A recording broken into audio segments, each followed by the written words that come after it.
from evil hands. Ukombozi dhidi ya mikono miovu. Evil hands, mikono miovu. Ukombozi dhidi ya mikono iliyo miovu. Praise the Lord. Bwana Yesu asifiwe. Sio kama unanielewa. Nasema ukombozi dhidi ya mikono iliyo miovu. Sasa na tutaongea, lakini naamini Mungu baada ya hapo anaenda kumtekelea. Sema amina. Tunaweza tukasema mikono katika ulimwengu wa kimwili tunajua ni mikono ya kushika, na pia ni ongezeko katika mwili wa mwanadamu. Na katika hii mikono pako na viganja ambayo ni vidole vitano. Na mikono hii inaleta usaidizi mwingi. Mikono hii inaweza kukusaidia kubeba vitu. Mikono hii inaweza kukusaidia kushika vitu. Mikono hii inaweza kukusaidia kufanya kazi. Mikono pia inaweza ikakusaidia kujidefend ama kupigana, kupiga. Na pia ulimwengu wa kimwili huo mkono unaweza kubariki watu. Bwana Yesu asifiwe sana. Amen. Na sasa tunapoongea katika ulimwengu wa kiroho, mkono unasimamia authority, mamlaka, power or authority. Na ndio maana tukisoma Biblia tunaona kwamba Yesu Kristo yuko katika mkono wa Baba wa kiume. Ukisoma Biblia unamuona mtu mmoja katika Biblia anaitwa Yakobo, Israeli. Anabariki watoto wa mtoto wake Yusufu. Yaani watoto wa Yusufu akiwepo Ephraim na Manase. Na maandiko yanasema Ephraim alikuwa ni mdogo na Manase alikuwa ni mkubwa. So kulingana na maono ya mwanadamu alielewa ya kwamba mtoto wa kwanza anastahili kubarikiwa. Na ndio maana akamchukua Yusufu, akamchukua Manase, akamweka upande wa kulia kwa mkono wa baba yake. Na akamchukua Efraimu akamweka upande wa kushoto. Lakini kwa sababu baba yake alielewa nguvu ya mikono, akapendua ile mikono. Mkono wa kulia ukaenda kwa Efraimu na mkono wa kushoto ukaenda kwa Manase. Biblia inasema kwamba baada ya hapo alipoweka ile mikono, Yusufu akatazama akasema hapana, akataka kuondoa ule mkono wa kulia uliokuwa kwa Efraimu aurudishe kwa Manase. Lakini baba yake akamwambia hapana, naelewa kile ninachofanya. Haleluya. So mkono is an authority ambayo Mungu ameiweka in the spiritual realm. Na pia mkono unaweza kuleta impartation.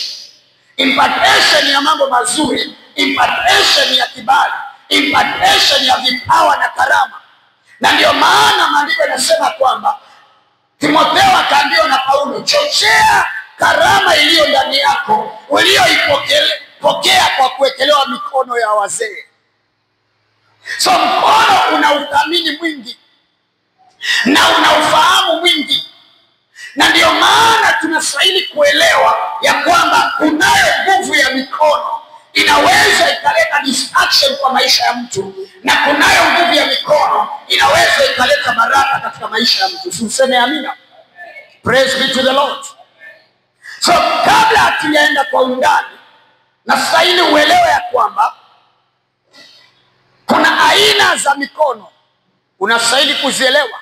Mkono wa kwanza unaitwa the hand of God, mkono wa Mungu. Mkono wa Mungu unasimamia nini? Mkono wa Mungu unaweza ukasimamia miracles. Mkono wa Mungu unaweza kusimamia signs and wonders. Unaweza kusimamia deliverance. Unaweza kusimamia even masses. The hand of mass according to Exodus chapter number 13 verse number 3. Tuanzie hapo. Exodus 13 verse 3. Na umeninyima base. Exodus 13 verse number 3. Hallelujah. Tumefika hapo. 13:3 nasema hivi, Musa akawaambia hao watu, kumbukeni siku hii mliotoka nchi ya Misri, kutoka nyumba ya utumwa, kwa kuwa Bwana aliwatoa mahali hapo kwa nguvu za mkono wake, na usiweke mkate uliochachwa. Bwana Yesu asifiwe sana. Mungu anawakumbusha wana wa Israeli, anawaambia angalieni vile, kumbukeni vile Mungu alivyowatoa katika nchi ya Misri, kutoka katika, na ndio maana kwa mkono wa nguvu zake ukaleta ukombozi kwa wana wa Israeli katika nchi ya Misri. Ukisoma 1 Chronicles chapter number 21 verse number 13. 1 Chronicles 21:13. Hallelujah. Praise be to the Lord. Kumbuka tunaongea kuhusu deliverance from evil hands. Badala kuonyesha kuhusu mkono wa Mungu. Maana kuna aina 3 za mikono. Sasa mkono wa kwanza ni mkono wa Mungu. Chronicles 21:13 inasema hivi: naye Daudi akamwambia Gadi, nimeingia katika mashaka sana, basi sasa na nianguke katika mkono wa Bwana kwa rehema, kwa kuwa rehema zake ni nyingi sana, wala nisianguke katika mkono wa wanadamu. Haleluya. Daudi akaomba akasema, nianguke katika mkono wa Bwana ulio na rehema nyingi. So the hand of the Lord has mercies. Anasema kuliko nianguke katika mkono wa wanadamu. Pia kuna mkono wa mwanadamu ambaye ni mkono wa pili tunaenda kuongea sasa. The hand of man. Hallelujah. So God has a hand of mercy, hand of miracles, hand of sign. And also man, Mungu anawapatia mikono. Na huu mkono ambaye tunauongea kuhusu Hosea mlango wa 12:13. Hosea 12:13. This is the second hand, about the hand of man. Bwana Yesu asifiwe sana. May God deliver you from every evil hands. Amen. I declare, may God deliver you from every evil hands. Maandiko yanasema kwa nabii Bwana alimtoa Israeli katika Misri kwa mkono wa nabii aliyohifadhiwa. Kwa mkono wa nabii Israeli ilikombolewa. So kunao mkono unaweza ukaleta ukombozi kwa maisha yako wa mwanadamu. Who is a prophet? So there is a hand which can bring deliverance from men, ambaye ni mkono wa mwanadamu. Na ndio maana ni vizuri sana kuelewa who is a prophet in your life. Nitawafundisha kuhusu nabii wa who is your prophet. Ni nani nabii wako? Na ni nini anastahili kufanya kwako? Na wewe ni nini unastahili kufanya kwake? Maana ili wakombolewe kwa mkono wa nabii, kuna vile walimjua na kuna vile walifanya. Unaweza kuwa na nabii aliye na mkono wa ukombozi kwako na ukabakia kwa kifungo, kwa sababu hajatuma tu kukukomboa peke yake. Pia wewe umeletwa kufanya kitu ili ukombolewe. So kuna nafasi yako kama mwanadamu na kuna nafasi ya nabii. Na ndio maana anasema mwaminini Mungu mtadhibitika, waaminini manabii mtafanikiwa. Hallelujah. Praise be to the Lord. Twende katika Exodus number 17:11. Exodus 17:11. We are still talking about the hand of men. Ikawa Musa alipouinua mkono wake, Israeli walishinda, na aliposhusha mkono wake, Amaleki walishinda. Tuendelee. Lakini mikono ya Musa ililegea, basi wakatwaa jiwe wakaliweka chini yake, akalikalia. Haruni na Huri wakaitegemeza mikono yake, moja upande huu na moja upande huu. Mikono yake ikadhibitika hata jua lilipokuchwa. 13. Yoshua akawaangamiza Amaleki na watu wake kwa ukali wa upanga. Praise be to the Lord. Amen. Wakati mikono ya Musa ilipokuwa imeinuliwa, Israeli walishinda. Haleluya. Ilipochoka na kushuka, Israeli walilemewa na maadui. Sasa Aaron na Hur wakasaidia kuinua mikono ya Musa. Nitakuja kufundisha hiyo uelewe. Unajua Musa alipoinua, kumbuka wako mlimani. Number one, Musa alikoko ako mlimani, jua linawapiga, kuna jasho linamtoka, kumaanisha hata kwa paya Musa inanuka jasho. Lakini ameinua mikono, Aaron na Huri amemshika na asikia harufu, anaona tu this is the man of God. Nitakufundisha hiyo kwa undani, jinsi ya kukaa na watumishi wa Mungu. Amen. Unaweza kukaa na mtumishi wa Mungu na ukasikia harufu mbaya ukasikia mambo mabaya kumuhusu, lakini haimaanishi kwamba you criticize him.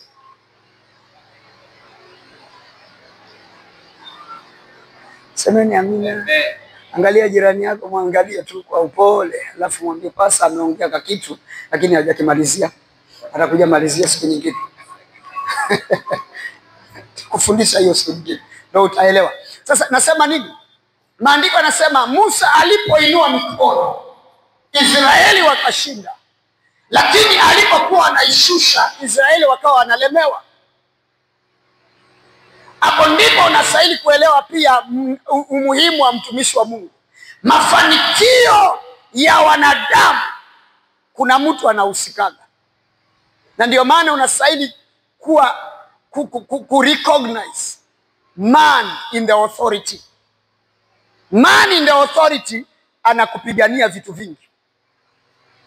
Maana Musa hakuwa anaenda kupigana vita. Musa alienda kuinua mkono. Yoshua ndiye aliyekuwa anapigana vita. Lakini ushindi wa Yoshua haukuja kwa sababu anapigana, ulikuja kwa sababu Musa ameinua mkono. Amen. Unapoona kazi inafanikiwa, unapoona familia yako inafanikiwa, kuna mtu amekuinulia mikono. Amen. Kuna mtu anakuombeaga. Amen. Usiseme ni kwa sababu narauka kazini ndio maana napata customer. Usiseme ni kwa sababu nilisoma ndio maana napandishwa cheo. Kuna mtu ameinua mikono katika ulimwengu wa kiroho. Amen. Na ndio maana Musa alipoinua mikono alishinda. Lakini aliposhusha mikono, Israeli walishindwa. Kumaanisha kwamba covering ya wana wa Israeli ilitokana na Musa. Haleluya. Pasa wako wana umuhimu sana katika maisha yako. Men of God, they are very important in your life. Kwa sababu Mungu amewapatia mikono ya ushindi wako. Wanapoinua mikono, huwa unapokeaga ushindi. Amen. Usifike mahali ukakaa na mtumishi wa Mungu akashusha mikono kwa ajili yako. Akasema sasa nimeachana na wewe. The moment atasema ameachana na wewe, mikono ile huwa imeshuka. Na hapo ndipo utajua kuna mtu alikushikilia nyuma yako. Haleluya. Usifike mahali ukasababisha wewe uliye msaidizi wa mtumishi wa Mungu kuacha akachoka mikono. Aaron na Huri walimuinua mikono, Israeli ikashinda. Wakati mikono ingeshuka, wasingeliinua, Israeli wangeshindwa. Unaona wale ambao mmezunguka pasa, wa huduma, viongozi, siyo kina nani, the moment mikono ya pasa imeshuka, mnasababisha failure nyingi kwa watu wengine.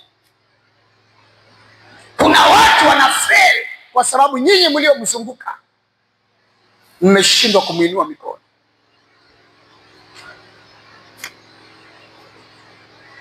Halo. Amen. Wakati Mungu anakuleta kwa mtu, amekuleta ili umuinue mikono watu. Kama sahi wale ambao tumetoa pesa zetu kwa crusade, ni mikono umeniinua. Kuna watu wataenda kukombolewa kule.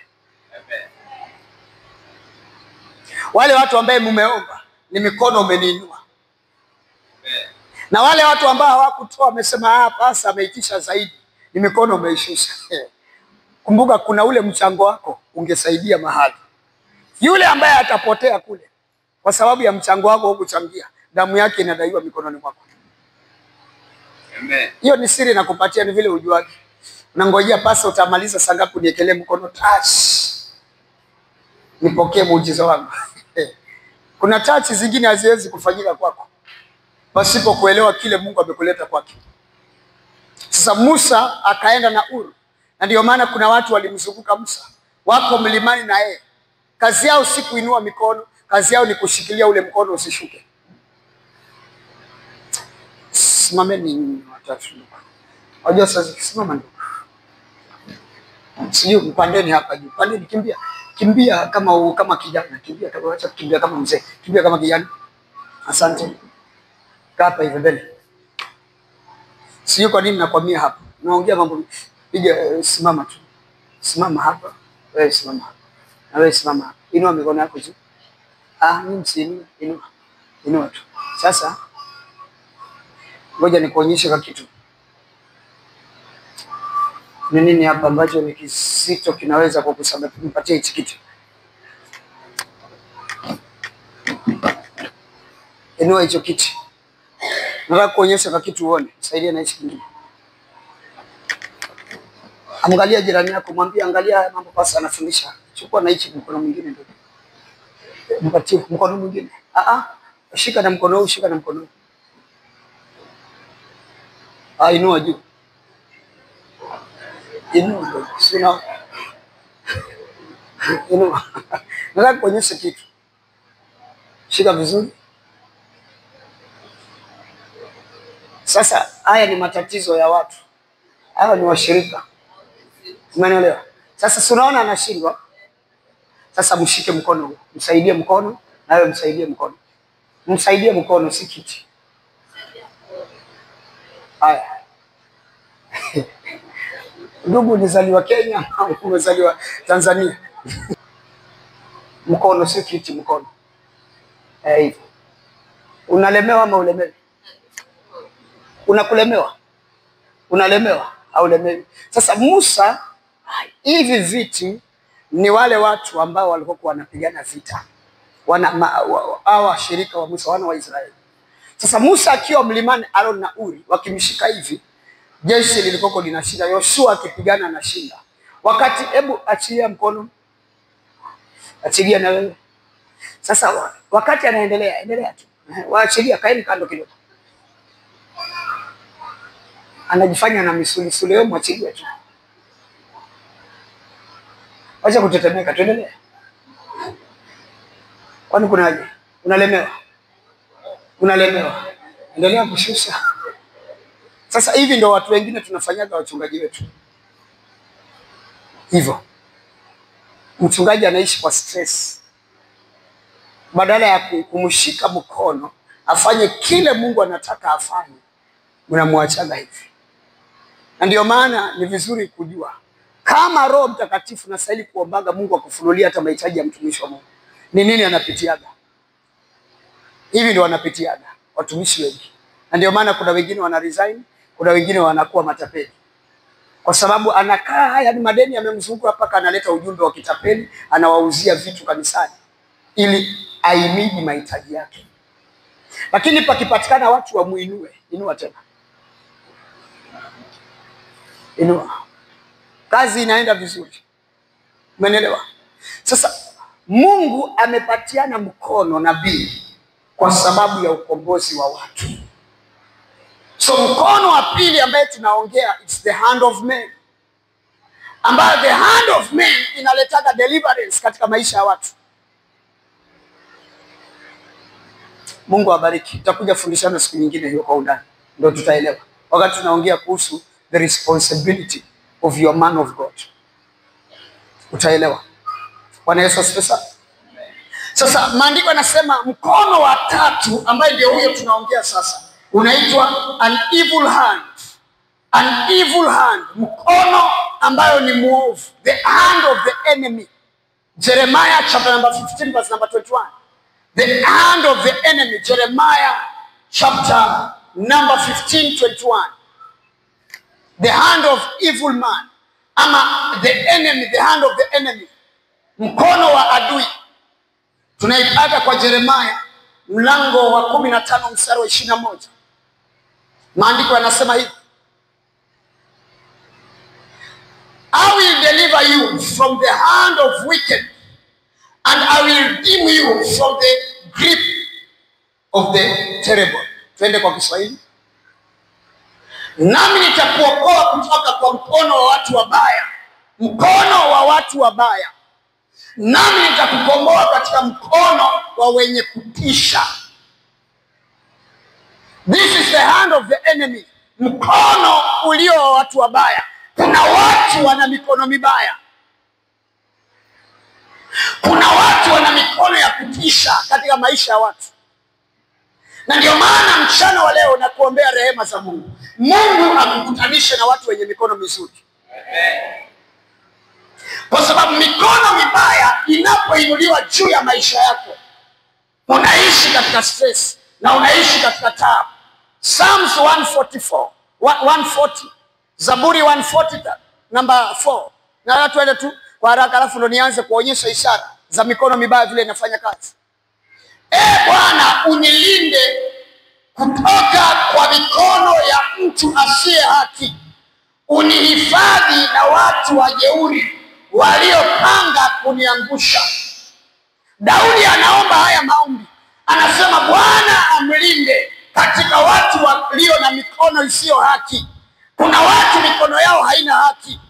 Hii ni mikono iliyopotofu. Inaweza kuharibu hata maisha ya watu. Psalms 26 verse number 10. Psalms 26 verse number 10. Mikononi mwao mna madhara, na mikononi mwao wao wa kulia umejaa rushwa. Mikononi mwao kuna madhara. Kuna watu ukiangukia kwa mikono yao unaishi kwa madhara. Na kuna watu ukienda na wao mikono yao inashikaga rushwa. Tena inasemekana ya kulia. Mikono. Deliverance from the evil man. Sasa angalia maandiko vile nasema katika 1 Kings chapter number 13 verse number 4. Mfalme aliyeinua mkono wake, lengo lake ni kuleta distraction. Kuna watu an evil hand hauwezi ukaiona, but utaona manifestation katika maisha yako. Wakati imeinuliwa kwa maisha yako hautaiona, lakini utaanza kuona dhihirisho kwa maisha vile anafanya kazi. Sasa maandiko yanasema it's about 13 not 3.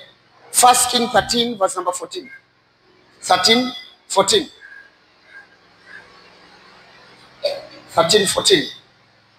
Akamfuata mtu wa Mungu, akamkuta ameketi chini ya mwaloni. Akamwambia, je, wewe ndiye yule mtu wa Mungu uliyetoka katika Yuda? Akamwambia, mimi ndiye. Tuendelee. Umeruka sana. 4:5. Umesema 15. Umesema 13:4 na 5. Asante. Turudi for. Ikawa mfalme Yeroboam alipoyasikia maneno ya yule mtu wa Mungu, alipopiga kelele juu ya madhabahu huko Betheli, alishusha mkono, alinyosha mkono wake pale madhabahuni, akasema, mkamateni. Sasa tukwamie tu hapo peke yake, lakini hapo kwingine ni kwa scripture, ni mafundisho mengine. Basi ule mkono wa kunyoshwa ukakatika wala hakuweza kurudishwa kwake tena. Sasa hapo ni wakati ule na kufundisha kuhusu about men of God. Don't Biblia wakati nasema kwamba usimnyoshe mpaka mafuta kidole. Sasa hayo ndo madhara yanakuwa. Maandiko yanasema unakatwa mkono. Kukatwa mkono si huu utakatika, source ya blessings zako inakuwa scattered. Maana mkono ndio upokeao. So maandiko yanaposema unakatwa mkono kumaanisha malango yako yanafungikaga. When you point the appointed one. Sasa maandiko yanasemaje? Akaunyosha mkono wake madhabahuni, akasema akamatwe. He raised an evil hand because of the men of God. Ili aweze kunaswa, aweze kukamatwa. Kumaanisha kwamba kuna mambo mabaya amepanga, na ili aweze kuyatekeleza lazima anyoshe mkono. So inamaanisha kwamba an evil hand ina authorize mambo mabaya kufanyika. Mkono ulio mbaya unapeana ruhusa mambo mabaya. Na ndio maana hata mwizi ama adui anapotaka kufanya mambo lazima apange kunyosha mkono kwa maisha yako. Sasa maandiko yanasemaje? Alipounyosha lengo lake ni kwamba yule mtu wa Mungu akamatwe, yule mtu wa Mungu azuiliwe, yule mtu wa Mungu asiweze kuendelea na kile anafanya. That's why there are many believers leo ni mikono ilinyoshwa kwa maisha yetu. That's why you are passing whatever you are passing through. Kile unaona kwa maisha yako, it's about the hand. An evil hand ilinyoshwa, an evil hand ilielekea katika familia, ikaskata mambo yote. Ukisoma Acts chapter number 12 verse number 1 to 5, tusome kwanza verse number 1 tu peke yake. Acts chapter 12, tuone vile mfalme Herode alifanya kwa ajili ya kanisa. Anasema hivi, karibu wakatulia, wakati ule Herode mfalme akaunyosha mkono yake kuwatenda mabaya baadhi ya watu wa kanisa. Akanyosha mkono wake kuwatenda mabaya baadhi ya watu wa kanisa.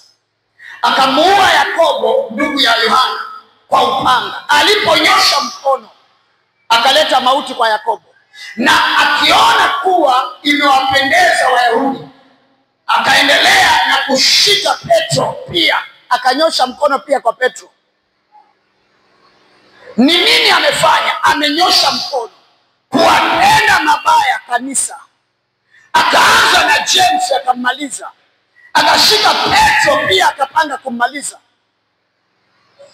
So tunaposema kuhusu deliverance from an evil hand, kwa sababu an evil hand, lengo la kuoperate katika maisha ya mwanadamu ama jinsi unaofanya kazi, lengo ama kusudi la mkono mbaya ukinyoshwa kwa jamii, unakujaga kuoppress, unakujaga kufinyilia. Na ndio maana unakuta even na family watu wamefinyiliwa. Ni kweli walisoma, lakini hawawezi kuendelea zaidi ya masomo yao. Kile walichosomea hawawezi kukisomea, hawawezi kukifanyia kazi, kwa sababu there is an hand of oppression ilinyoshwa. Amenyosha mkono kuleta mateso katika jamii. Ameleta mateso kunyosha mkono katika biashara yako. Ameleta mateso kunyosha mkono katika hata huduma. Kwa kanisa mkono unainuliwa, washirika wanakuwa rebellious. Kwa kanisa mkono unainuliwa, kanisa linaanza kuwa scattered. Kwa kanisa mkono unainuliwa, roho ya mauti inaanza kuonekana. Alipoinua mkono kwa kanisa, Yakobo alipata kufa, Petro akashikwa. Kwa nini? It was an evil hand. Na ndio maana mkono unaweza kuinuliwa ukaleta depression, ukapress maisha ya watu, familia zikafinyiliwa, watoto wakafinyiliwa, hata kimasomo hawezi kusoma, hawezi kwenda maana hakuna school fee. Na hata wakienda kusoma hawezi kupita mtihani maana akili zimefinyiliwa. Mkono ulinyoshwa, mkono uliekelewa katika ile anga ya zile kazi za familia. Vipawa, mtu ana kipawa vizuri, ana talent hata mpira. Niliona kuna familia moja nilikuwa naitambua. Kuona kijana wao akoko footballer, the best footballer in Kenya, akoko anataka kuchukuliwa na nchi za mataifa ya nje, lakini mkono mbaya uliinuliwa katika ile familia. Akaenda tu kufanya practice, na wiki ijayo anachukuliwa aende Amerika, aandikwe na zile hizi mnapendaga Man U, Arsenal hizo. Wakati ameenda kufanya tu akateguka kidole tu kikateguka ta. Huo ndo ugonjwa ulianza. Mguu kaanza kufura. Mpaka leo yeye ni mfanyikazi wa biashara. Aliamua kufungua biashara, aliachana na mpira. Mkono uliinuliwa ukafinya ile talent. Mkono uliinuliwa katika maisha yako. Ulikuwa na vision ya kwenda Dubai, sasa hivi umeamua kuingilia hapa tu mtaani. Dubai iliisha. Ulikuwa na maono ya kuanzisha biashara, mkono ukainuliwa ukafinyilia maisha yako. Ulikuwa na idea ya kwamba nitajenga nyumba, nitanunua plot, nitanunua kitu fulani, mkono ukainuliwa tu. Na ndio maana ni vizuri sana mambo yako si kila mtu unastahili kumwambia, maana unaweza ukaangukia kwa watu walio na mikono mibaya. Unaweza ukaangukia kwa watu walio na mikono visana. Maandiko yanasema tukakombole, Bwana unikomboe na mikono ya watu wabaya. Kumaanisha kuna watu wana mikono mibaya. Si kila kitu unaweza kupatiana habari zako. Si kila document zako mpya ambazo zina maana kwa maisha yako unapatiana mtu yote. Unaweza ukapatia mtu akushikie kitu, kikirudi kwa mikono yako kimekuwa nuksi, kwa sababu ulipatiana kwa mikono mibaya. Unaweza kuamka asubuhi ukasalimia mtu, kumbe ulisalimia mtu mwenye mikono mibaya. Siku hiyo ukashinda na nuksi, biashara yako ikawa scattered. I pray with mama mmoja, akaniambia pasa, tulikuwa tunafanya biashara na mama mmoja, tunaraukaga saa 10 usiku tunaenda Kongowea kwenda kuchukua mali. Tukienda na yeye, akija anauza kweli, na kila asubuhi lazima angelisalimia, na akija anauza, mimi siuzi, na tumenunua mali. Siku moja nikachelewa, sikuenda, akatangulia. Siku hiyo niliporudi niliuza kweli. Sasa akaniuliza mbona ilikuwaje? Nikamwambia sijibu uko nalo. Hiyo ngomaanisha huyo mtu si mtu wa sawa kwako. Kwa nini miaka yote mkienda na yeye ndo anauza? Siku hiyo umeenda peke yako ukauza, yeye hakuuza, na unasema lazima akusalimie. Wewe hujaona mtu amesalimiwa katika familia, amesalimiwa akirudi nyumbani ndoa inavunjika, na ni salamu tu alipewa na jirani, kwa sababu alisalimiwa na mikono ya watu wabaya. Unasalimiwa ukifika kazini, bosi wako anakuwa kisirani kwako, na mlikoko umepata kibali kwake, lakini kwa sababu kuna mtu alikusalimia na mikono iliyo mibaya, ikaleta distraction kwa maisha, ikaanza kupress maisha yako. Nikushuhudia, kuna pasa alikuwa hajaokoka wakati huo, alikuwa anasema yeye aliambiwa na nyake asubuhi akija wakati wa mtihani aongeleshe jua, alafu atafune akiingia darasani asilimie wale watu wanaonaga wako very clever, genius. Sasa kila wakati wa mtihani anaangalia jua mali natokea, alafu anatafuna vijiti akiongea, akienda kimshika mkono. Exam ikija anaandika kila kitu right.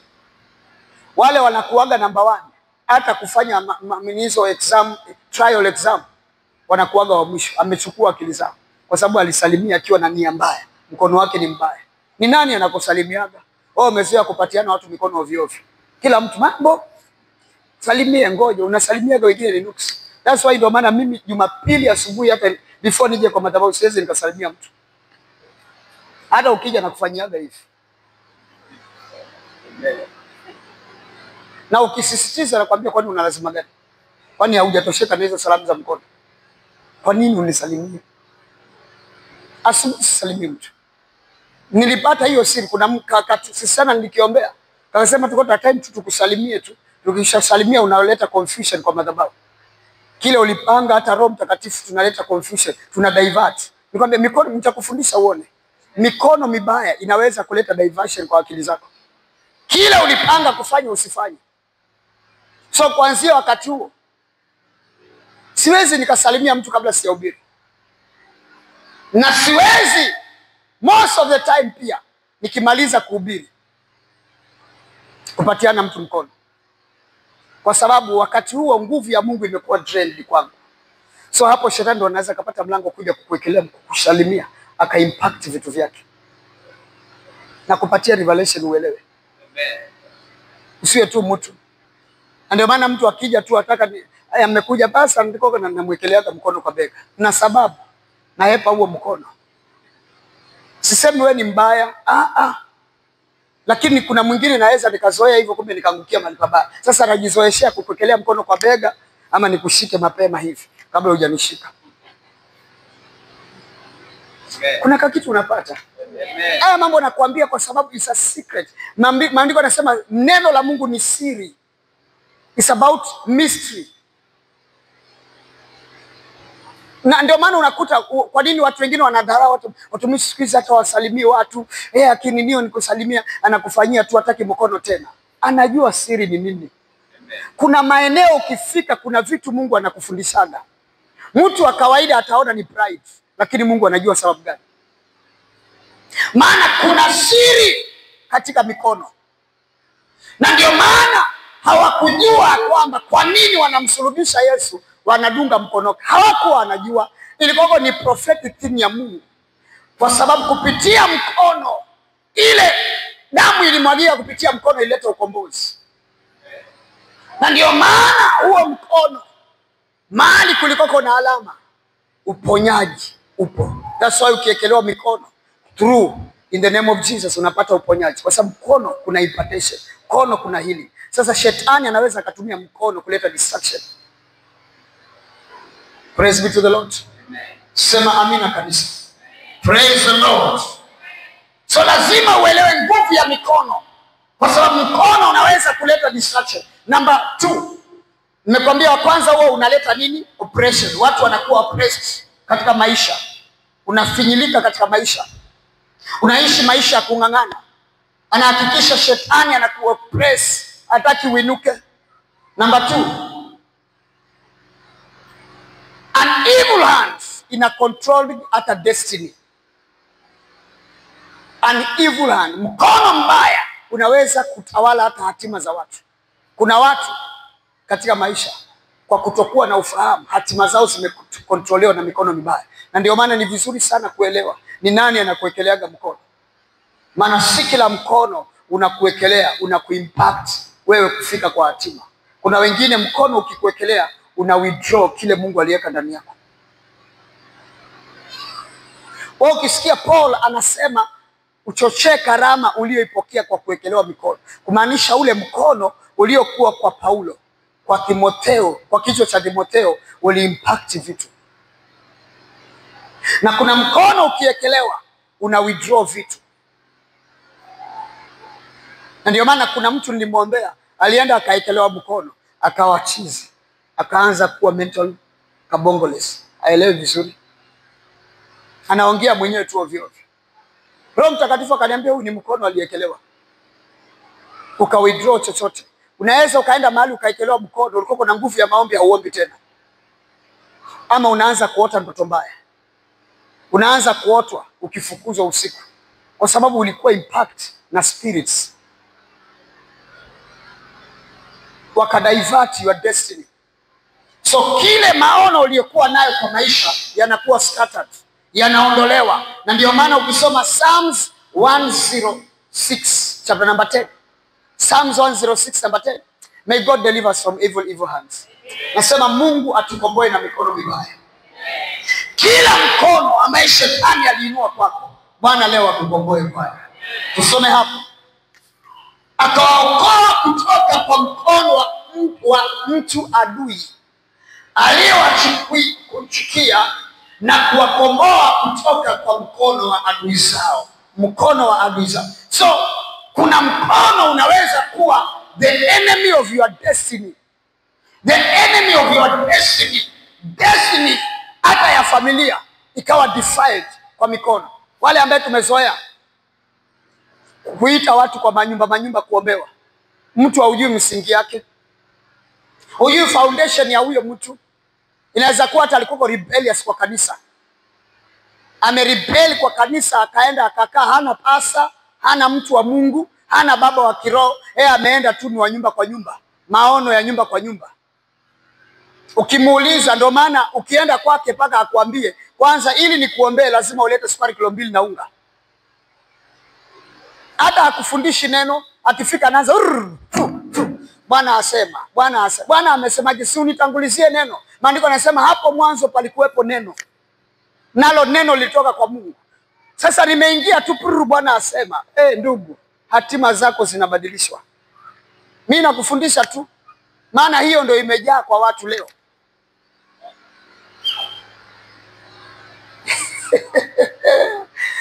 Nikigusa hapo ni kama nimegusa mahali pabaya. Hiyo ndio imeua watu wengi. Hatima za familia zimekuwa scattered. Before uende kwa mtu, chunguza misingi yake, foundation ya huyo mtu ni wapi, baba yake wa kiroho ni nani. Maana mambo yote ya Mungu lazima yako na divine channel. Kuna channel ya kiroho. Ametokea wapi? Alianza vipi haya maono? Mungu alimtokea vipi? Sasa wewe umekaa kanisani, umekosana na pasa, alafu unaanza kuanza ministry yako ya kuombea watu. Ni roho gani kwanza imekuanzishia hiyo? Roho ya ugomvi. Roho ya ugomvi inatoka kwa nani? Kwa baba yako Shetani. Maana Mungu si mgomvi, Mungu ni upendo. God is love and God is unity. Na ndio maana ukifika kwa hiyo nyumba tu unaambiwa mjomba ndo anakuroga. Mjomba ndo anakuroga. Shangazi ndo huyu. Nimemwona na kibuyu akipita usiku katoto. Na ni uongo. Ni mtu tu anataka kaunga kwako. Alafu baadaye anakuambia niletee sukari kilo 2 na majani. na maziwa. Na kwa sababu hauna elimu ya Biblia, huyo kwa kioski kwako hakuna sukari, unaenda unachukua kilo 2 unapeleka. Nabii anazidi kunona tu. Anabadilisha hatima ya ile familia.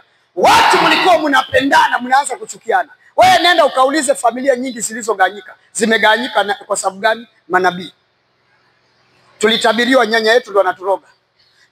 Hata kama yeye ndo anawaroga, siwezi kuja kusema nyanya yako anakuroga. Nitaomba Mungu wa urogi uondoke, nyanya yule abadilike. Na ndio maana unakuta familia ziko na maombi ya kichawi. Tunashika, tushikane. Hebu shika mkono, shika huko. Shikane. Ni familia. Hiyo ni boma moja imejaa. Alafu wanaungana wanasema, nikisema uncle nyinyi mnasema die, sawa? Our uncle. Our uncle. Mnaua mjomba yenu. Ati uncle die. Die. Hayo ni wachawi wameshikana mkono, si uungu huo. Na nini kimesababisha? Ni walioibiwa hatima. Shetani aliona hii familia ikiwa na unity wataenda mbali. Kwa sababu gani? Maandiko yanasema waliokaa, I think Zaburi chapter number 1 something, inasema kwamba ni kama mafuta yamiminiwayo katika utosi wa Haruni hadi ndevuni mpaka upinde wa vazi lake. Mahali kuna umoja. Maana hapo ndipo Bwana anaamuru baraka zake. So shetani akijua familia iko na umoja, anainua mtu mmoja, alafu ana divert. Mnaenda mnaekelewa mkono na the wrong person. Na the wrong person akishaekelea mikono, anaiba hatima ya ile jamii. Anasambaratisha hatima ya ile jamii. Mnaanza kuchukiana wenyewe kwa wenyewe. Na mlikoko mnaishi vizuri. Sahii umeweka mpaka kwa varanda ya mtu. Ati nyanya asikanyage hapo. Nyanya aliyowaleta duniani kupitia watoto wake. Leo amekuwa nyanya ni mbaya. Paka mnamfungia mabati paka juu kule. Hawezi akaona, ati jicho lake ni mbaya. Mbona hakuroga mtoto wako? Baba yako hakumroga akiwa tumboni. Leo amekuaje anamroga? Na kama ni mbaya, si tumuombee abadilike. Mnaanza kupata kapicha hapo. Mikono imeharibu familia nyingi. So before uombewe na before enda uchunguze, wapendwa. Chunguza misingi ya huyo mtu. Mimi siku against maombi ya mtu, lakini nakufundisha uchunguze. Chunguza misingi. Hawezi kugawanya kanisa ya mtu, ubetray pasta wako, alafu uende uanzishe huduma. Kwani huyo pasta hakuwa na Mungu? Na huyo ni Mungu gani unaenda kutumikia kama si pepo? God is love, God is unity. Na ndio maana anasisitiza Biblia, tafuteni amani na watu wote na huo utakatifu, maana ndio mtakao muona Mungu. So wataka kumuona Mungu kwa familia, peace. Wataka kumuona Mungu kwa familia, unity. Lakini shetani anajuaga, nitaweka mkono, nitatuma mkono wa evil prophets, wa false prayers. Unakuta ulitoka asubuhi umetusalimia, Bwana asifiwe, natoka natembea kidogo, ukirudi umenuna, hautaki salamu tena. Nini? Ulienda ukaekelewa mkono, ukaambiwa vile mimi ni mbaya. Yeye jirani yako msalimie, mwambie basi anakufundisha kidogo ili usiharibiwe hatima. Mkono mbaya ukikuekelea, una define hata kile Mungu alipanda. Wacha nikupatie siri moja. Mimi hata nikienda kwa mikutano, nikienda kwa conference, nimejua ni mtumishi wa Mungu. Hata kama ni mkubwa vipi, huo before niingie kwa ile conference, naomba Mungu, kama huyu mtumishi mkono wake ni mbaya kwa maisha yangu, usimruhusu aniekelee mkono. That's my prayer. Kama sina sehemu yake yoyote yangu kwa maisha yake, na akiniekelea mikono nitakuwa defiled, Mungu naomba usikubali aniekelee mkono. Na hiyo ndo naombaga mimi. Hata mtu akatembea juu ya hewa, afanye vimiujiza gani, mpaka niombe hilo ombi. Kwa sababu si miujiza, ni the right hand ndo nahitaji kwa maisha yangu. Inaweza kuwa the right hand haina hata muujiza. Ule mkono wa sawa hata ufanyagi muujiza, lakini huo mkono ukiniekelea mkono, maisha yangu yanabadilika. Na huo unafanya miujiza lakini ni mbaya. Una defile hatima yangu. Kwa sababu gani? Mkono mwovu unaweza kubadilisha hatima. Unaweza kucontrol destiny. Unaweza kucontrol hata destiny za familia. Unaweza kucontrol hata destiny za kijiji. Unakuta kijiji chote kinakontroliwa kwa sababu walitabiriwa, wakaekelewa mikono na watu waovu. Waliekelewa mikono na watu ambao si sawa. Sasa boma nzima ama kaunti nzima, kijiji kizima kinakaa kuchanganyikiwa. An evil hand inaskata good things in life. Vitu vibaya vitu vizuri vinakuwa scattered. Wakati unaekelewa mkono mbaya ama umeinuliwa mkono mbaya kwa jamii vitu vibaya vinaondoka, vitu vizuri vinaondoka. Na ndio maana unakuta mnaanza kufutwa kazi, mnaanza kuwa na demotion katika familia, mnaanza kuwa na magonjwa katika familia, kwa sababu mikono mibaya iliinuliwa kwenu. Mikono ya nuksi iliinuliwa kwenu. Mikono ambayo haina utukufu iliinuliwa kwenu. Watoto wanaanza kufeli shule, wanaanza kubackslide. Vitu vibaya vinaanza kufanyika katika hiyo jamii, katika hiyo familia. Hamkuwa mna experience magonjwa, lakini mnaanza kupata magonjwa katika jamii kwa sababu mkono mbaya ulisikata uponyaji. Mkono mbaya ulisikata fedha, mnaanza kuishi kwa madeni.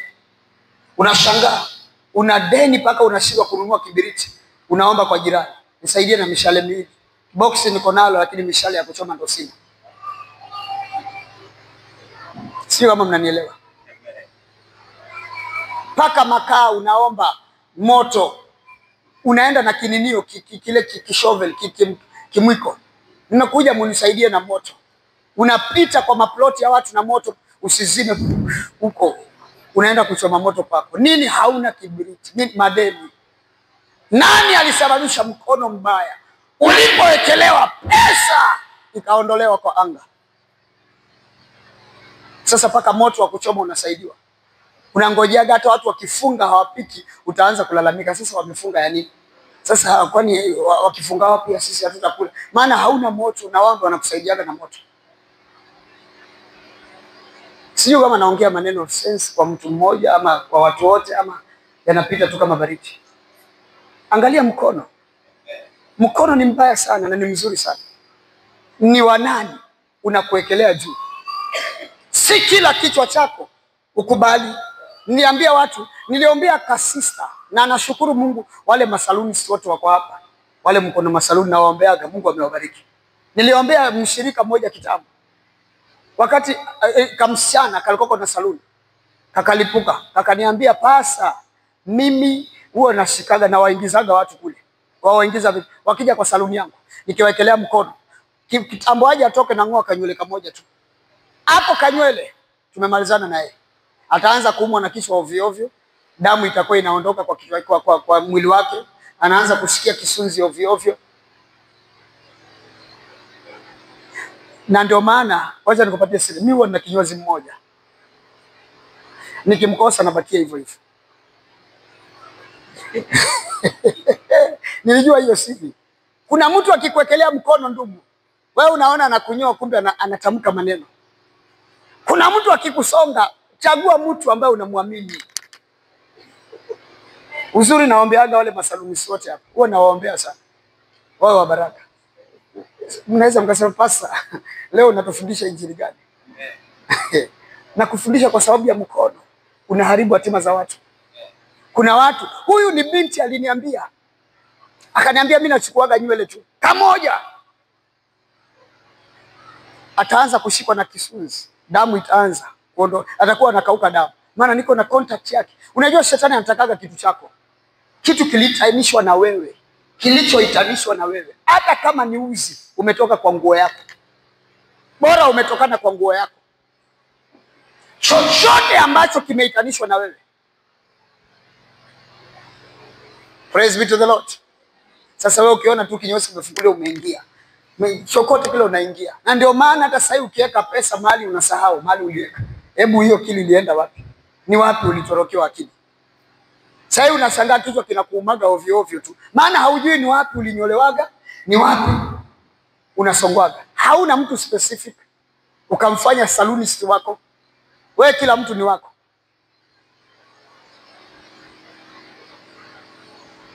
Are you learning something? Mungu awasaidie sana. Maana kuna wengine tumekuwa defiled kwa sababu ya mikono. Si kila mkono unaweza kuwekelea mkono. Hakikisha umekuwa na mtu specific, asiskate anga yako. Unajua kichwa ndio kimebeba uhai wa mwili. Hakuna, ni mnyama mmoja tu akikatwa kichwa nilimuona anaweza kutembea bila kichwa. Ngamia anaweza akakatwa kichwa na akatembea. Alafu kuna kanyoka pia. Sijui anaitwa nini huyo nyoka. Akikatwa kichwa bado anaishi. Atakufia baadaye. Sahi hakuna mtu yoyote hapa. Sahi hebu ili ama hii fani sema inaanguka. Utaziba miguu. Ama sahi nichukue hicho, acha nirushe hivi nini. Mawe kwa watu hapa. Angalia. Nini unaziba? Si ni kichwa. Kwa nini unazibaga kichwa uzibe mguu? Kwa sababu kichwa ni muhimu. Kichwa ndo kimebeba macho, kimebeba masikio, kimebeba sauti. Kinakufanya usikie kutoka kwa Mungu, uone kupitia Mungu na uongee kupitia Mungu. Na hicho ndicho kinapokea ukule. Sasa kichwa ni muhimu, na ndio maana shetani atatumia watu mikono iliyo mwovu kudefile kichwa chako. Na kisha kuwa defile, hapo ndipo mwili mzima unachanganyikiwa. Vitu vyote vinaharibika kwa sababu ya kichwa. Kichwa ni muhimu. Yesu akasema yeye ndio kichwa cha kanisa. Mwanamume akaambiwa wewe ndio kichwa cha nyumba. Kwani kwa sababu kichwa ni authority. Kichwa ndio njia, ndio mamlaka. Kichwa ndio kusema, kichwa ndio kuona, ndio kusikia. Kichwa ndio kinawaza. Sasa kichwa kikiwa defiled, kumaanisha mambo yako yamekuwa haribika. Na ndio maana ni vizuri sana uelewe nani anakuwekelea mkono. Kwa sababu anaweza kustata hatima yako, destiny yako. Akastata hata familia yako. Hallelujah. Praise be to the Lord. Nasema kichwa. Evil hand inaweza kumanifest by writing your name in an evil list. Evil hand inaandikaga majina yetu katika list ambayo si ya sawa. Evil list. Unaweza kuandikwa jina lako with an evil hand katika list ya magonjwa. Na ndio maana ukakuta katika familia yenu imeandikwa katika list, imeandikwa na mkono mbaya kwa list ya magonjwa chronicles. Unakuta magonjwa ya kansa yako katika familia, HIV, meningitis, sijui blood cancer, sijui anemia, sijui nini. Magonjwa ambayo hayana tiba. Kwa sababu mkono mwovu uliandika hiyo familia. Evil hand inaweza kuandika familia yenu katika mkono, katika karatasi ya maajali. Sasa unakuta fulani kwenu alikufa na ajali, alianguka kwa mwembe. Fulani akaangukiwa na nazi kwa kichwa. Fulani aliteleza kwa bathroom akavunjika kiuno. Fulani alikuwa anavuka barabara akagongwa na tukutuku. Fulani alikuwa katika pikipiki nyuma alafu ikavuka bump, ikampita akabakia nyuma. Akaketi. Yaani maajali ya maajabu tu katika familia. Ukihesabu watu katika maajali katika familia wanaweza wakafika 10, wote wana mikosi. Kwa nini? Kwa sababu majina yenu yaliandikwa na mkono mwovu. Ikaandikwa katika list ya maajali, list ya premature death. Unakufa kabla wakati wenu. Unakufa tu kabla wakati. Vitu vyenu vinakufa, kama ni ndoa zinakufa, divorce. Majina yaliandikwa katika certificate ya divorce. Yaliandikwa katika premature death. Yaliandikwa katika miscarriage. Hakuna mimba kuweza mimba lazima iharibike. Nina mtoto wa kwanza anaharibika tumboni, wa pili, wa tatu. Alafu auntie naye anaharibika mtoto wa kwanza, wa pili, wa tatu. Huyu shangazi na hivyo hivyo. Kila mtu kweli lazima mimba iharibike. Maana majina ya familia hiyo yaliandikwa na mkono mwovu katika list ya hizo maroho. List ya hizo mateso. Kila siku kunakuta miscarriage, demotion. Maana mmeandikiwa demotion. Kwa hiyo hakuna mtu anapandishwa cheo, ni kushushwana. Yaani unakuwa unashushwa cheo paka kanisani. Paka kanisani unashushwa cheo. Kwa sababu majina yako yameandikwa. Unajua shetani hajui kama umeokoka. Shetani anaogopaga ule ufahamu ulio nao ndani ya Mungu na vile unautumikia. Si wokovu. Wokovu tu si nikukiri, Bwana asifiwe, haleluya, nimeokoka, namngojea Bwana niende mbinguni. Lakini ndani yako umejua nini? Wakati unapomngojea huyo Mungu, ni ufahamu gani ulionao kwa Mungu na ni nini unafanya kwa Mungu? So hana wasiwasi na wokovu na ushuhuda. Unaweza ukashuhudia kutoka asubuhi mpaka jioni, lakini anakuangalia tu. Lakini kitu kinamtisha shetani ule ufahamu ulionao na vile unaufanyia kazi. Sasa kama sasa nakueleza kuhusu evil hand, sasa uliye na ufahamu, ukipata huo ufahamu, si utakubali kila mtu akelee kichwa chako? Amen. Hutakubali. Lazima utaelewa ni nani ananiekelea mkono. Halo. Hautakubali. Lakini kwa sababu labda haukuwa na ufahamu, sasa utakubali tu. Mtu yote akitokea, touch. Mtu yote akitokea, touch. Sikatai kuwekelewa mkono, lakini elewa ni nani anayekuwekelea, kwa sababu anaweza kuchangia uharibifu wa maisha yako. Sema amina. Evil hand inaweza ikatumika hata katika dreams. Na ndio maana unaota umepokonywa kitu. Ni mikono miovu imekuja. Umeota umevuliwa pete. Umeota umenyolewa. Ni mikono miovu ilikuja kukunyoa. Umeota saa zingine umevuliwa viatu ama vitu vyako vimeibiwa. Those are evil hands na manifest katika maisha ya mtu. Na ukiota umeibiwa pete ni kitu hatari sana. Omba Mungu katika ulimwengu wa kiroho irudishwe katika ulimwengu wa kiroho. Kwa sababu pete inasimamia either agano la wewe na Mungu ama kuhusu family. So ukiibiwa pete kama ni ya ulimwengu wa kiroho kuhusu agano na Mungu, ni mwito umeondolewa kwa maisha yako. Na kama ni katika ulimwengu wa kimwili, ni ndoa yako inaenda kuleta divorce ama separation. Halo. Amen. Ndugu, dada, mnanisikia? Ukiota kitu chako cha thamana kimeibiwa, pochi yako imeibiwa. Pochi imebeba vitu vya thamana. Imebeba wallet, imebeba ID, imebeba ma identity card nyingi sana, hata bank na nini siko katika pochi. Sasa hivi tukitoa pochi ya mtu ni vile tutoe yako ama tuone ina nini ndani. Kama tutapata tissue. Bwana Yesu asifiwe sana. Nini utapata? Utapata identity cards, utapata kadi za bank, utapata sijui nini, vitu vya thamana. Sasa ukiota pochi imeibiwa, kumaanisha mikono miovu imekuja kuondoa uthamana kwa maisha yako. Sasa awacha kuamka tu kusema katika jina la Yesu Kristo pochi yangu itaregeshwa. Amen. Dada, ndugu, angalia uzito wa vile vitu vimeondoka kwa pochi yako. Ni nini unawekaga kwa pochi? Na ndio maana utaanza kushangaa pesa, milango ya pesa imefungika. Maana pochi ilienda.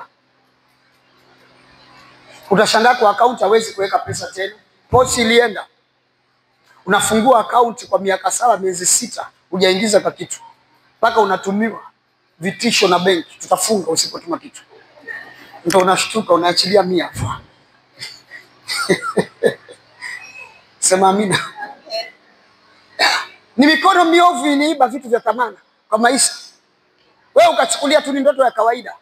Uliota umekuja ukavuliwa viatu vikaenda. Wewe unaona ni kitu cha kawaida.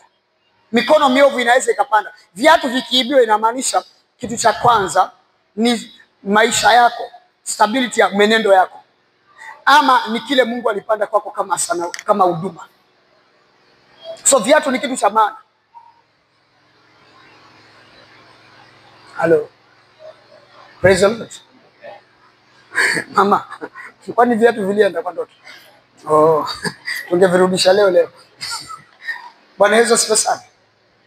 Ni kitu cha maana sana kuwa na ufahamu. Shetani anaweza kutumia pia ndoto kuleta defilement. Kutumia ndoto kupitia mikono yake. Na ndio maana walipolala askari adui akaingia akapanda, hakupanda na meno, hakupanda na miguu, alitumia mikono kupanda. Akapanda magugu. So mikono inaweza kutumika kupanda vitu vibaya kwa maisha ya watu. Inaweza kutumika kupanda mambo mabaya katika maisha ya watu. Inaweza kuleta uuaji wa kiroho. That's why you must be very careful kumwambia Mungu akusaidie. Na ndio maana unapata mtu aliyekelewa mikono mibaya ama signs zake unakuta kuna spirit ya delay. Unaishi kupigana na roho inaitwa delay. Yaani delay ambayo ya kushangaza. vitu vya kuchelewa tu. Wewe unachelewa kila mahali. Na ili ujue kwamba there is a spirit of delay kwa maisha yako, hata kanisani utachelewa. Na si kwamba uko unafanya kazi. Unaamka tu unaketi unaanza kufungua TV. Na unajua kanisani ni saa ngapi? Saa 2 ama saa 3. Unafungua TV unaangalia, afu unasema leo ni kanisani, ni saa 2:30. Kitambo ujitayarisha unafika saa 4. Roho ya delay. Ni roho, ni mkono imeiba maisha yako. So spirit ya delay, unacheleweshwa kufanya. Hata kama ni mwanafunzi kusoma anacheleweshwa. Unaweza kurudia darasa moja karibu mara 6 mpaka walimu wanakuonea huruma. Wanasema huyu tukimrudisha hata wapi acha tumsukume. Maana umechelewa. Uliingia 5, sasa unaelekea mtoto standard 5 anastahili kuwa na miaka mingapi? Mtoto standard 5 anastahili kuwa na miaka mingapi? Chukua mkono huu. Semeni amina. Mtoto wa standard 5 anastahili kuwa na miaka mingapi? 8. 5. 10 standard 5. 10 11. Mtoto wa standard 5. Sio anazeekea hapo. 5 9 for 8 years. Na mtoto wa standard 8. 13 14. 13 14. Okay, sawa. Hapo ndo sasa nimepata hiyo swali. Sasa mtoto wa standard 8 anastahili kuwa na 13. Na wewe uko 5 na uko na 13. Niambie hiyo ni kitu gani? Uko standard 5 na uko na 13 years. Je, ukifika 8 utaenda na bikreza? Ndugu atakuwa na yuko darasani na ananyoa ndevu. Na unaona ni kitu cha kawaida. It's a spirit of delay. Delay kimasomo. Delay hata kupata mtoto. Delay hata kuolewa. Delay. Kwa katika kila kitu delay. Maana there is an evil hand ilinunuliwa kwa maisha yako. Delay hata kupata kazi, ulimaliza shule kitambo. Na uko na kila aina ya documents. Lakini there is a spirit of delay. Umezunguka kila makampuni, haupati kazi. Kila siku unaambiwa ngojea. Because there is a sign ya kwamba kuna mkono ulidefile maisha yako. Kuna mkono ulisababisha hayo mambo. Hallelujah. Number 2 sign. Constant failure at the age of success. Unakuaga na kufail wakati unataka kufanikiwaga. Yani ile almost but never there. Kidogo tu upandishwe cheo, inaahirishwa. Kidogo tu uolewe, mchumba anabadilika. Kidogo tu ujenge nyumba, pesa inaisha. Kidogo ununue uwanja, matatizo yamekuja. Kidogo tu mama mletewe mahari, mzee anakataa. Almost but never there. Wewe unakuwa kama Musa. Musa alipanda mlimani akaonyeshwa Kanaani ni kule. Wamesafiri kutoka hiyo miaka yote katika jangwa, lakini ameona Kanaani ile na haingii. Mikono inaweza kudefile destiny, ikadivert destiny. Na ndio maana karibu na kufanikiwa haufanikiwi. Karibu na kuinuliwa hakuna siku unainuliwa. Karibu na kutendewa hakuna siku unatendewa. Ukiwa na an evil hand, hata ukienda kwa kanisa saa zingine unakosa kuombewa. Yani unamiss hata mkono wa pastor. Pastor anaombea watu, anaombea, akifika kwako anaanza kuongea. Anapiga story mpaka anaenda, anapiga story anaanza kuombea upande mwingine. Wewe unajitia imani, si lazima niombee, hata vile amenikaribia Bwana ameshatenda. Na Mungu alikuwa ameassign kwamba lazima uombewe. Ili kupata. Ni wakati wa impartation. Watu wote tumeombewa, tumeambiwa tutakuwa impact kwa kuwekelewa mikono. Unakuja na imani. Leo nikipata ule mkono, maisha yangu yamebadilika. Ni vizuri kuwa na expectation. Ni sawa, maana ni mpango wa Mungu. Sasa ameombea wote, alipofika kwako anaanza kushuhudia. Anashuhudia mpaka anatembea akishuhudia, alafu anaanza kuombea huko tena. Anaenda mpaka anaona sasa nyote nimeombea, endeni kwa amani, aminini tumepokea. Sasa wewe alafu kiroho cha haya kinakuingia. Nikienda nitaonekaje? Watu wataniambia niko kwa, acha niaminie Mungu. Imani ni baina ya mambo yasiyopatikana lakini unaamini yako. Hauyaoni lakini yako. Sasa nimeamini ameniekelea mkono kwa roho. Acha uongo ndugu. Kuna roho inazuiaga vitu kwa maisha yako. Hata ukienda harusini, watu wanasaviwa. Ukifika mahali pako, unasaviwa pilau bila nyama. Wengine wamepata manyama yote, unaambiwa nyama iliisha pako. Ama hujawahi kutanda mikosi hiyo? Haujaenda, unapewa ukoko. Wewe ndio ulipanga foleni kuanzia asubuhi, unaangukia ukoko, hauna nyama. Wenzako wamekula mpaka zingine yaani anavuta mpaka inamponyoka, inaanguka pa. Wewe umekosa. Spirit ya almost but never there. We shall deal with it in the name of Jesus. Nasema we shall deal with it in the name of Jesus. Sema amina. So how can we break these spirits? By crying deliverance from God. Lazima tumlilie Mungu for deliverance. Lazima tuwe na persistent prayers. Maombi yasipokuwa na kukoma. So wakati tunaenda kuomba, maana nitakupatia muda uombe, kuna watu Mungu atawasaidia.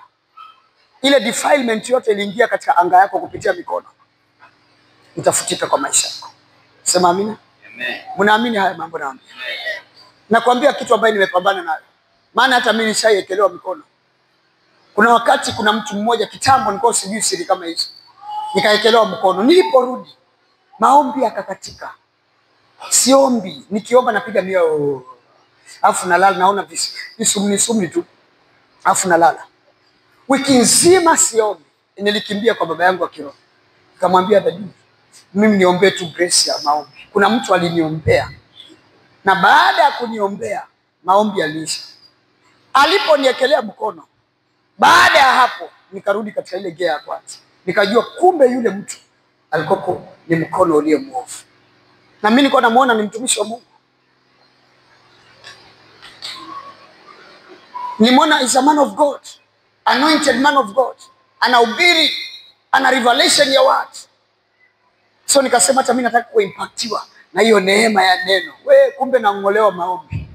Nilipoekelewa mikono, hiyo wiki maombi yalikuwa kama nyundo. Nikijaribu yananirudia, nalala. Nikajua hapa shetani hujajua akitaka kumaliza naondoaga maombi.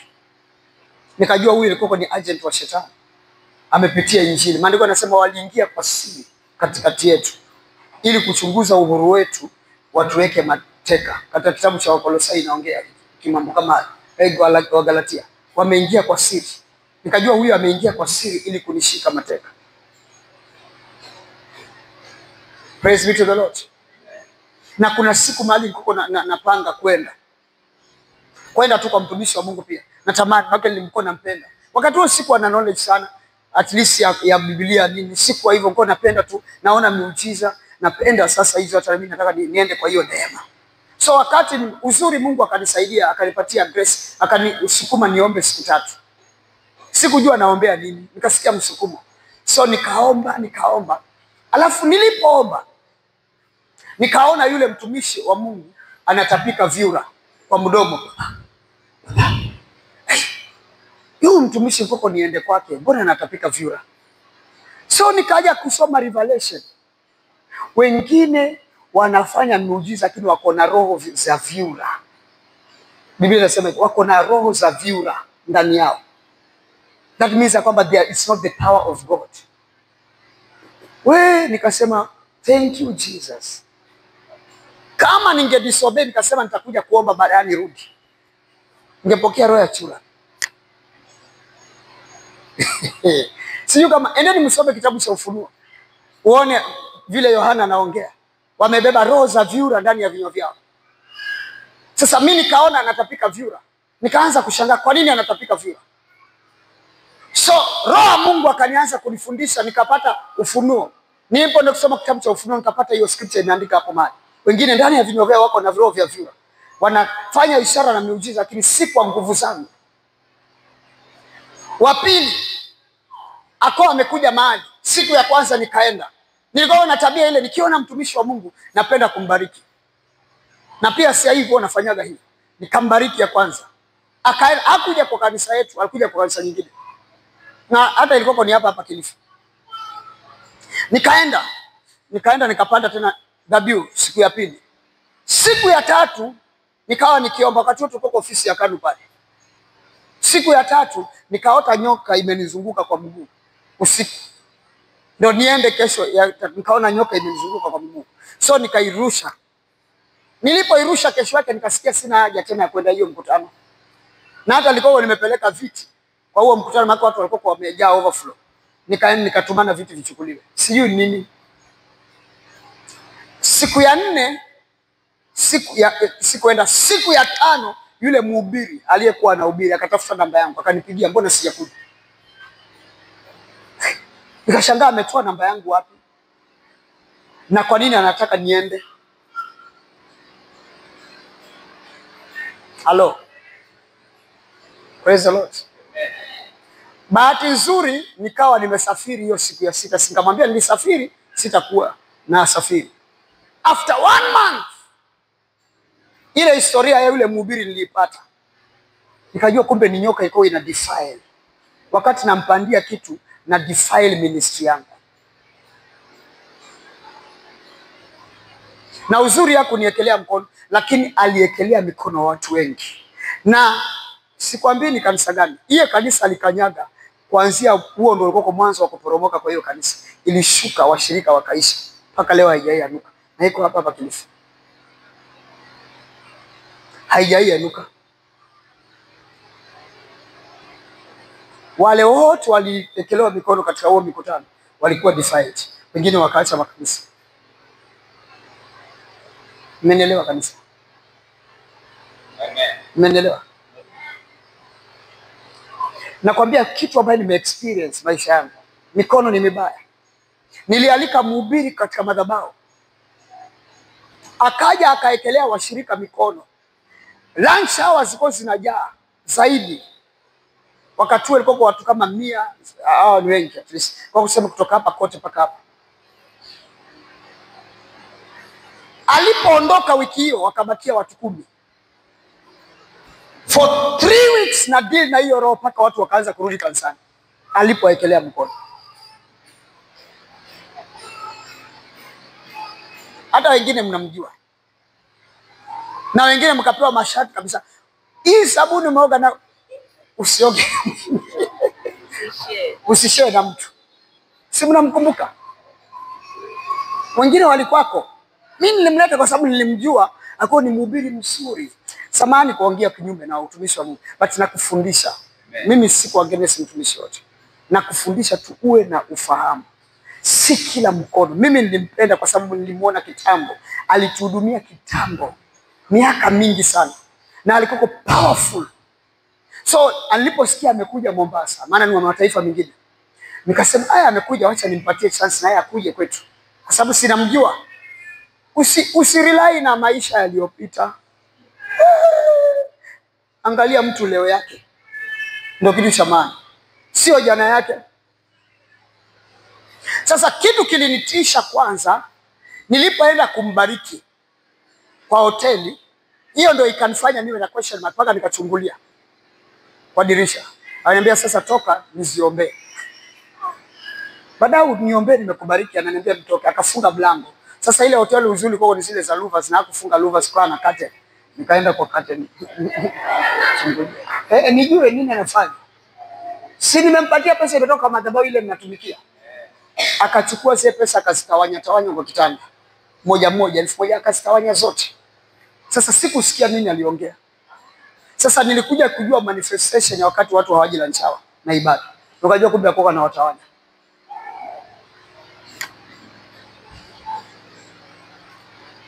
Salimia mtu. Mwambie habari ya uko bado. Ama umeshatoka njiani. Umeshuka kwa ibada. Usishuke. Tuendelee kuingia. Usishuke kwa ibada. Akatawanya kabisa, akaziteka kaifanda, akazitupa wote. Sasa mimi nashangaa kwani huyu ni uganga gani? Sasa nikaingiwa na hofu kwa sababu ni mtu mkubwa na ni mzee. Nasali kumpatia heshima yake, umri wake. Nikaogopa. Lakini sasa kitu kikanisaidia. Ubaya na kitu ambacho kikanipatia courage sasa. Akawa amepatiana washirika namba zake na kadi zake. Sasa mimi nimefundisha washirika wa Kingdom Members. Hata wewe. Mhubiri yote akija, mgeni akikuomba namba, mimi siku atakuomba kwa siri, wewe nitapeli. Kama anataka namba yako, mwambie nenda uchukue kwa pasta, atakupatia. Akikataa kuja kuchukua, kumaanisha huyu si mzuri. Kwa sababu mimi hata pasaro nimeenda makanisa yale yote, nimeenda sichukui namba za watu. Washirika ukuja niambia pasta, saidia na namba yako. Ambia nenda kwa pasta, atakupatia. Akachukua kadi zake akapatia washirika wampigie kwa siri. Akaita wengine kwa hoteli, akawaambia wamtafutie 600,000. Mikono mibaya. Na imagine wale watu kwa hoteli alipowaita, baada hapo akawaekelea mkono akawaombea. After 1 year walikuwa rebellious. Mpaka leo ni rebellious. Walibadilika, na walikuwa watu wazuri, tunatumika na wao. Wako hawezi kunificha chochote hata ukifanywa na mtu. Lakini baada ya kuwekelewa mkono wakageuzwa, wakawa rebellious kwa kanisa. Mikono. Sasa nikikwambia mikono, siongei kitu, naongea experience, kitu ambayo nimeona. Kitu ambayo nimeona na nimepitia. So wale washirika uzuri wakaniletea alipotoka, alipoenda hoteli, wakanifuata tena wakaniambia pasa, mhubiri wako ametupatia kadi zake ndio hizi, chukua mrudishie. Maana si nimewafundisha washirika, mtu yote anakupatia kitu cha siri, ni mgeni nimemleta na anafanya vitu vya siri kwako, huyo niambie si mzuri. Sasa na mimi nikazikusanya, nikaenda kwa yule bishop ambaye nilimtoa huyo mhubiri kwake, nikampelekea, nikamwambia huyu mhubiri nimemleta, ameenda kidogo, ukija mrudishie hizo kadi zake. Amepewa na washirika wakanirudishia, mrudishie. Afu ningeomba tu bishop, kwa heshima yako, kwa sababu wewe ni bishop wangu na nakupenda, lakini naomba huyu mhubiri namba yangu afute kwa simu yake. Kuanzia leo mimi si rafiki tena. Simeni amina. Mkono. Niambie, mbona alipoekelea hawa waliokuwa kwangu, mbona wakaribeli? Mbona alipoekelea zile pesa mikono, mbona washirika wakatawanyika? Kumaanisha there is an evil hand. Inaweza kusikata mambo. So be very careful kanisa. Ni nani anakuekelea mkono? Usio mrais. Hata Paul ameambia watu msio rais kwa kuekelea watu mikono. Kuna mtu unaweza kumwekelea mkono ukamuimpact. Ako ndani na rebellious. Hiyo rebellious ikachochewa, ikawa na anointing, akawa mwasi zaidi. Na ndio maana impartation service kwa kila mtu, ni kwa wale Mungu ameamua. Basi akamwambia Musa, chagua wazee 70, wazee 70 niwaekelee mkono. Kwani Musa si alikuwa na Israeli nzima? Kwa nini alitaka watu 70 peke yake? Na hao 70 walikuwa kwa msaada kwa Musa. Hao wengine walikuwa kwa rebellious katika nchi ya Kanaani, jangwani. Na ndio maana hawakupata impartation. Semeni amina.